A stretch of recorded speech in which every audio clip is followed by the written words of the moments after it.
What's up, everyone?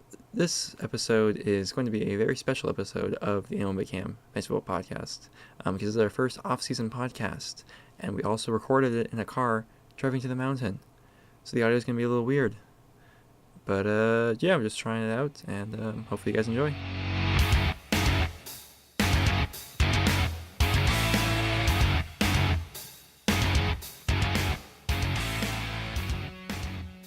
Welcome to an episode of the Anyone But Cam Offseason Podcast.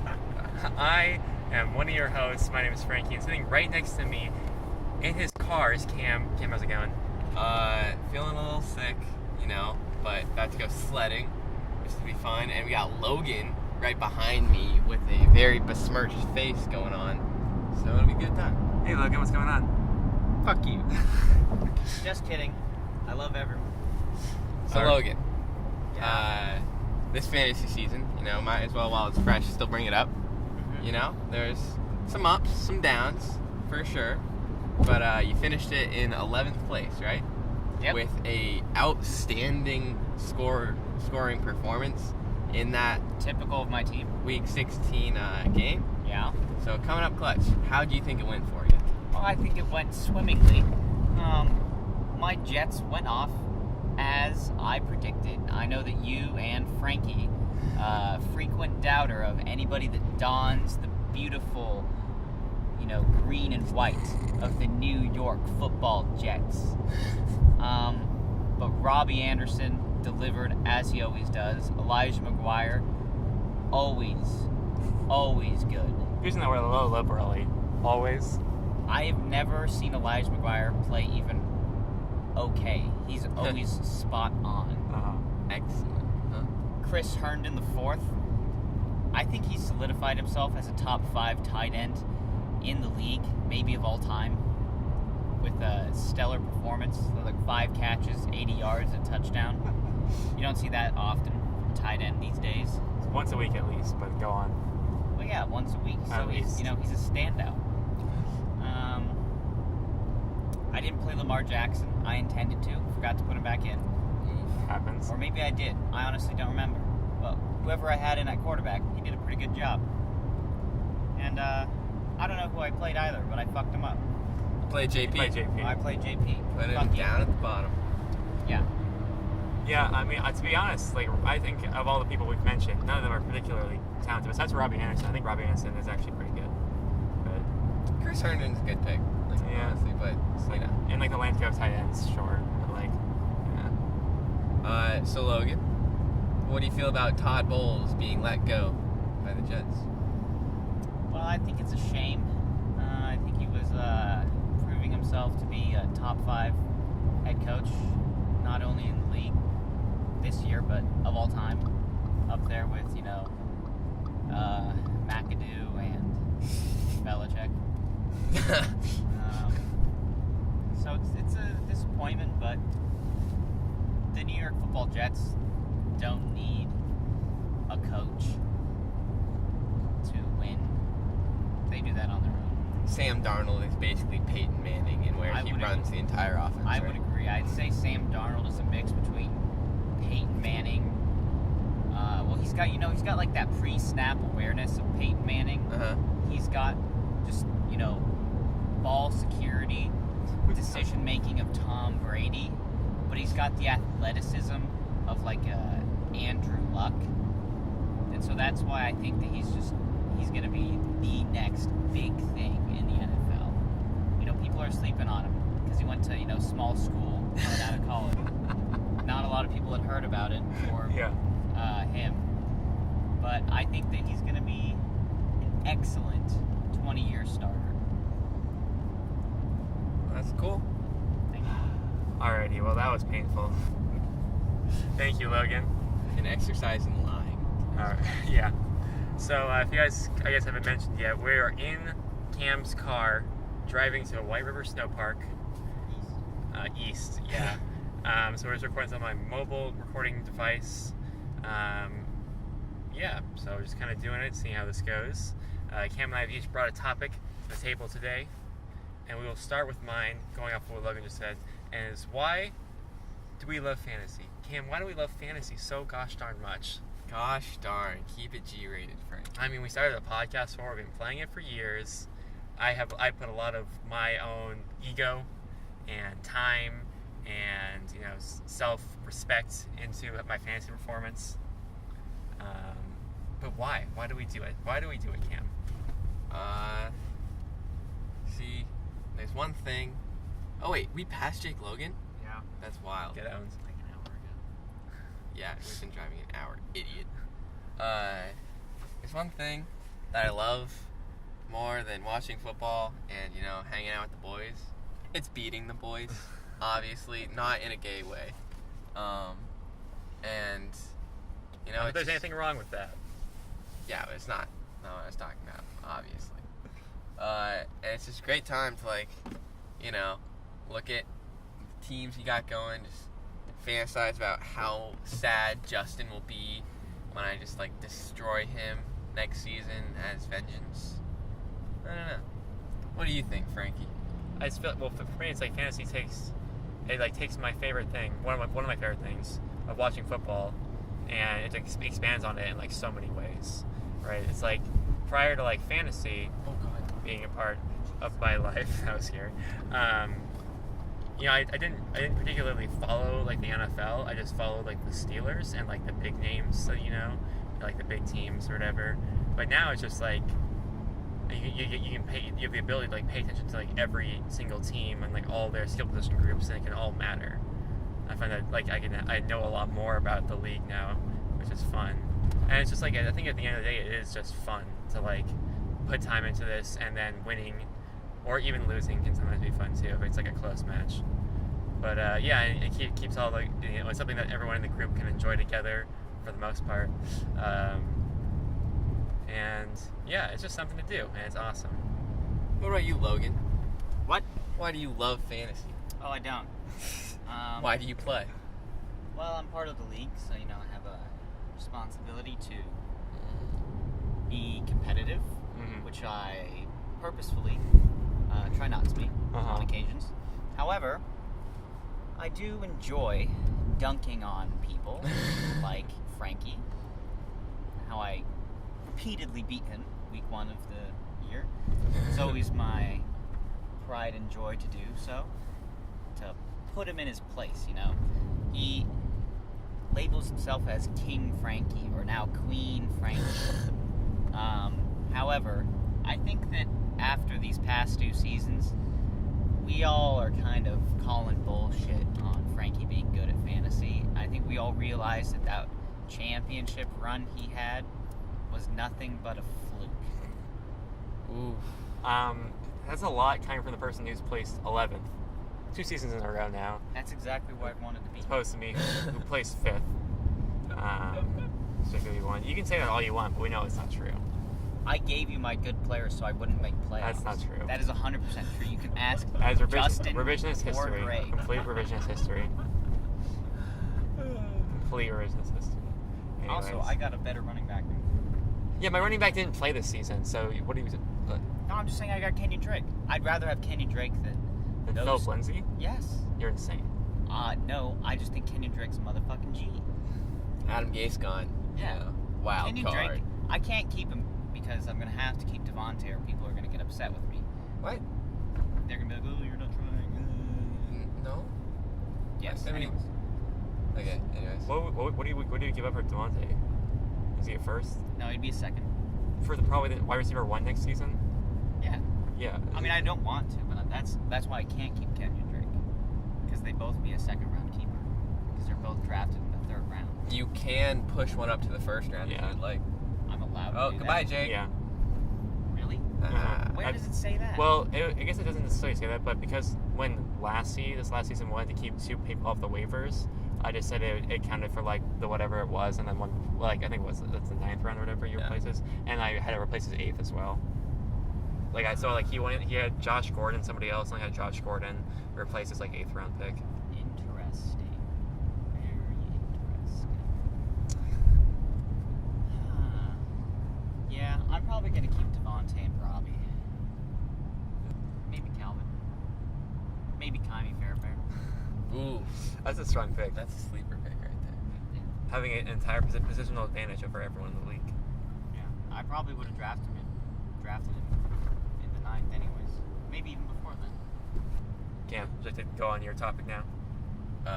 Okay. So my topic, it's getting a little out there. You know, you gotta think. What do I know? What do I think? You know? And it is, how do you define who you are? Whew, that's a big one, Cam. How do I define who I am? So, like, there's a way that, like, just surface level, I can, like, define who I am as just, I'm a person who enjoys, like, watching movies, playing sports, going skiing, and stuff like that. You know? But is that really who I am, or just, like, what I like to do? And then it's like, okay, so if we go past that surface level, it's like, is who I am defined by, like, how I react to situations, I guess? Because, like, that's something that's unique to me. And just, like, I don't know, if things make me happy, it's just stuff that makes me happy. Yeah. Or, like, stressed. But then I had a thought. What if I just changed everything about myself? Does that change who I am? I don't know. I feel like what defines a person in a lot of ways is like how you treat others. I think a big way you can like define who a person is. And I think it goes along with how you react to situations, like how you react to other people and the things that they do. I think that's a big way to define like who you actually are, as opposed to just like interests or like things you physically do or whatever.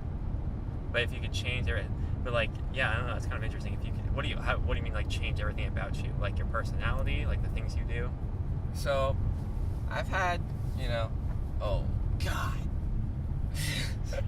Good morning, Logan.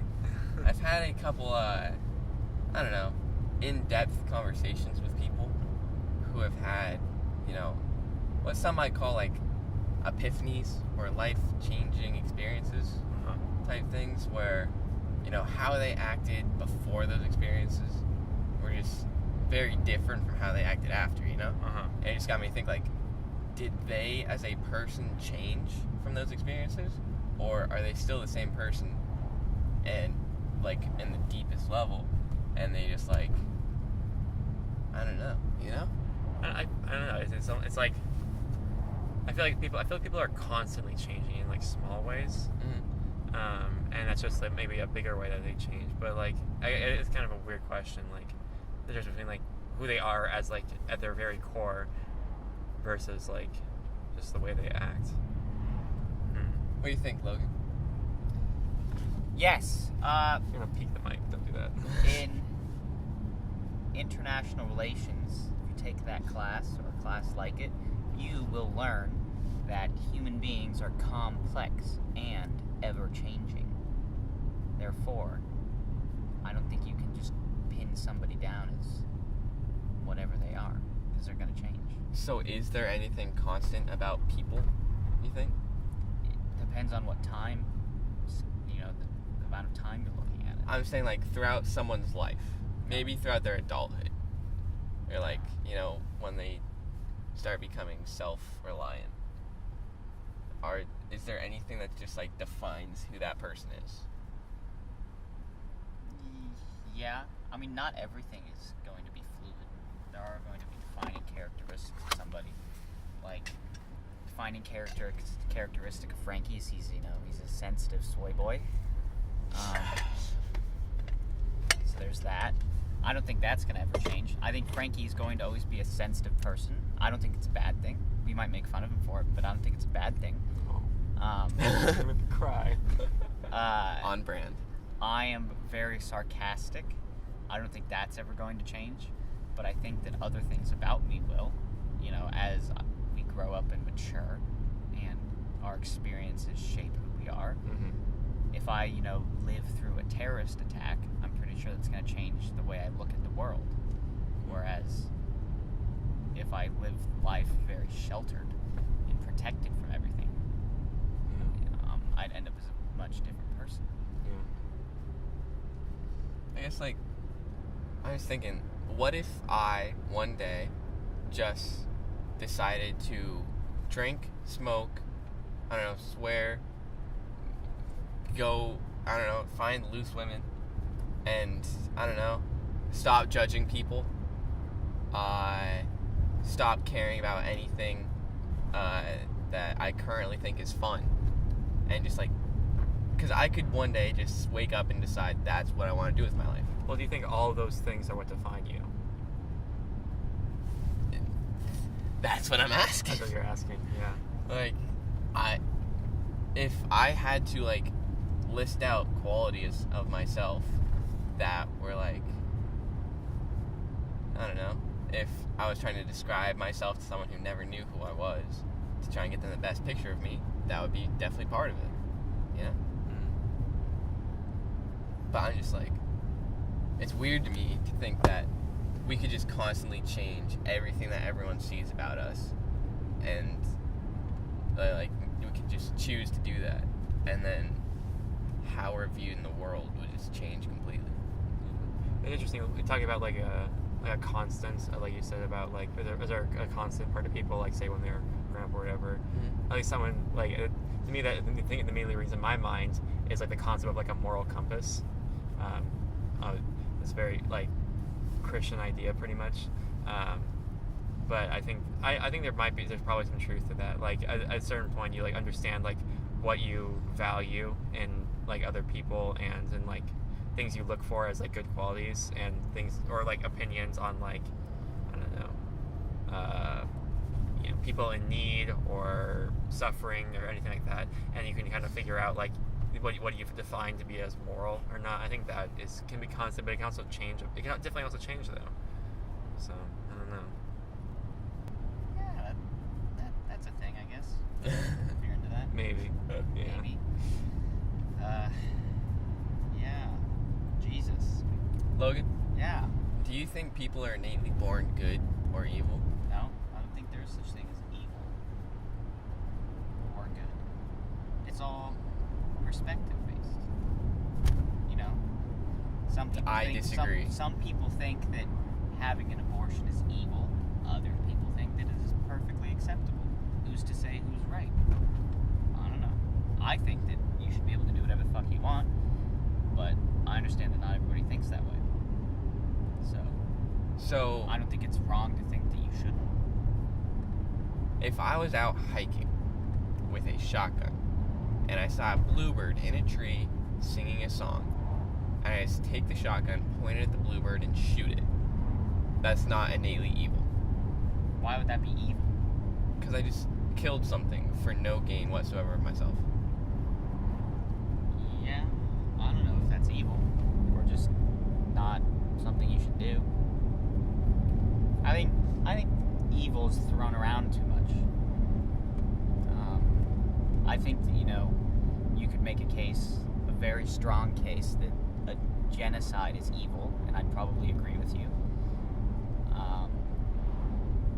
But I don't think that you can compare killing one bird to that. I don't think that's a fair comparison.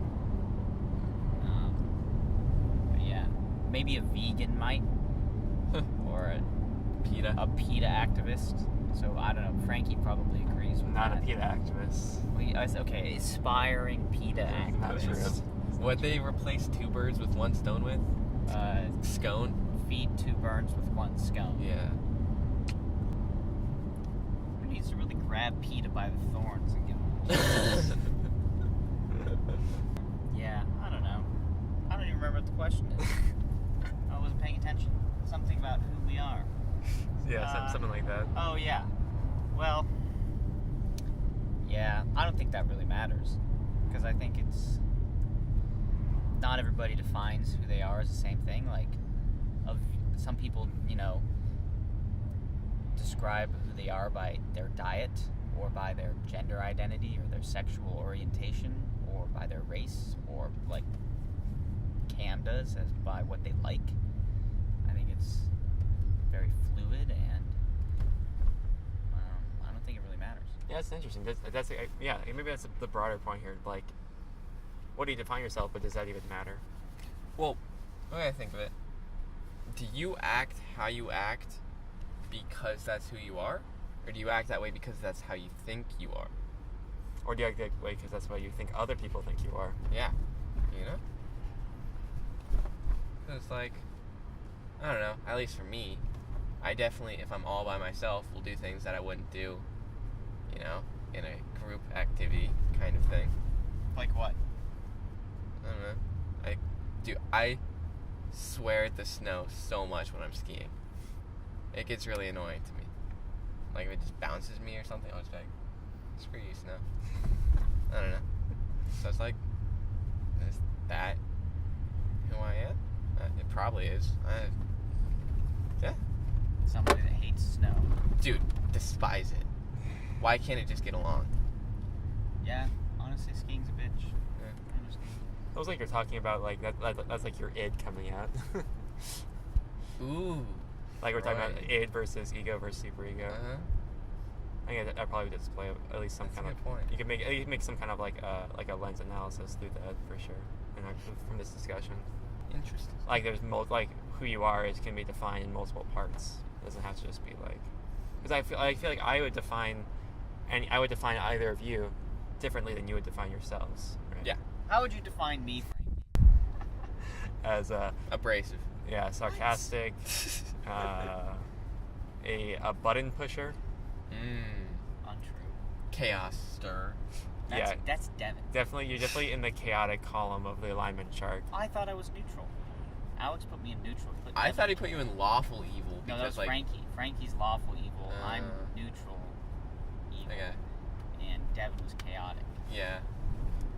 Okay. Well, in a world where multiple people can be chaotic, I'd put you there. Yeah. Anarchy's fun. The world is inherently anarchic. You also learn that in international relations. If you subscribe to the school of realism. If you're one of those liberalists, you don't I think that. got a new idea for a new topic for this time. I mean, we can just keep bringing up different topics. We could. I don't know if this is like we can cut this out later. But I was watching a video on it this week about Death of the Author. I don't know what that is for sure. Death of the Author is a concept, basically, where it's like when talking about a piece of literature, should the author be divorced? The discussion of the literature be divorced from the author. Like, should the author's intent, should authorial intent not matter, and should the only thing you talk about, you're peeking the fuck out of that mic. Should authorial intent not matter, and should the relationship between you, the reader, and the text just be the reader and the text itself, or is context from the author important as well? Huh. That's fucking dumb. I think it's really cool. Well, it might be cool, but it's stupid because I've always believed that, or just felt that when people look at art or read something and then they have just this wild ass interpretation of it that is completely different than what the author intended, it's always annoyed me because it's fine if you get whatever you want out of art, but like, I just stop trying to push your agenda and what you think it is, because that's how you perceive it. I think what ultimately matters is the way the author perceives the art and what the creator's intent was. So interesting. So I generally subscribe to the idea of like when any piece of art is finished and you have to public, it belongs to the public and it no longer belongs to the artist. Logan, wouldn't you say that the point of art is to like create an emotional reaction out of people that experience it? Yeah, well, there can often be an intended emotional reaction. Yeah. But what annoys me is when people they have no idea what the author intended, but they start throwing out, like using this color, the artist meant to convey this message. It's like, how do you know that? You have no idea. You're just inferring that, but you're pushing it as a fact. Whereas I could see the use of green as a completely different message than you. So you just don't like when people like interpret it and believe their interpretation is absolute. Yes. Okay, like I can totally see that, whereas opposed to like just being like, this is how I interpreted this, and like what I'm getting out of it is different. Yeah. Okay. It's interesting. It's like the point of the video essay was basically like taking from the movie and the book, The Fault in Our Stars, and they were talking about. Well, it's fun. It's not necessarily about the book, but it's about a moment in the book. Actually, it's funny. Jake. Yeah. Actually, it's one of the cruxes of like the plot of the book is Damn, you better go now. is that Go where? To left. I'm going to the gas station. is that Hazel has like her favorite book is written by this author, but like the ending is left open for interpretation. Oh, And the so one she reads like 15 million times? Yeah, and so she's like desperate to know what it is. So Augustus, grants her he's like, make a wish, and they go to Amsterdam to meet the author, and talk to him. Talk to him about it. He's a dick. And basically, he's a dick and says like, the characters do not exist beyond the page. What's written is written. There's something else there. And so the point is like, what's more important, like the author's intent that the book ends when it ends, or like the fact that you can like the characters live outside of the text as well. I tend to believe they live outside the text as well. You ever seen that movie, Frankie? Fault in Our Stars? Yeah. I reviewed it on Dylan's movie review site he used to write for. Dylan used to have a movie review site? We like did it with other people, but yeah. It is interesting. I had to watch it with Emma. She made me watch it with her senior year when we were dating. I just wanted to like make out and shit, do other stuff, but she really wanted me to watch the movie. It was really annoying. I think that's a good way to wrap us up. Thank you all for listening to this experimental episode of the Animal Campaigns Offseason podcast. I've been Frankie. I'm Cam. Okay, why do you always say that? You are Frankie. He also was Frankie. I don't know. I I've feel been really meaning to close ask to that you gas for station. 17 weeks. I just said it one time and it stuck. But are you only Frankie for the duration that this podcast Do I exists? exist outside of the text? I don't know. Dude, Oh my god, where Jake's are they? vaping. They're getting stuff. You guys want to go get stuff? No. You can. I brought lunch, but I could get something too. Oh, We're yeah. going to I rap have go. together. Alright. Yeah, but what time? Late. Yeah. Late o'clock. Anyway, see y'all next time.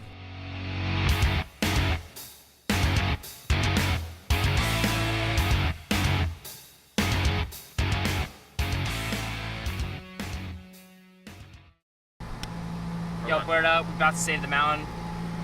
That's all.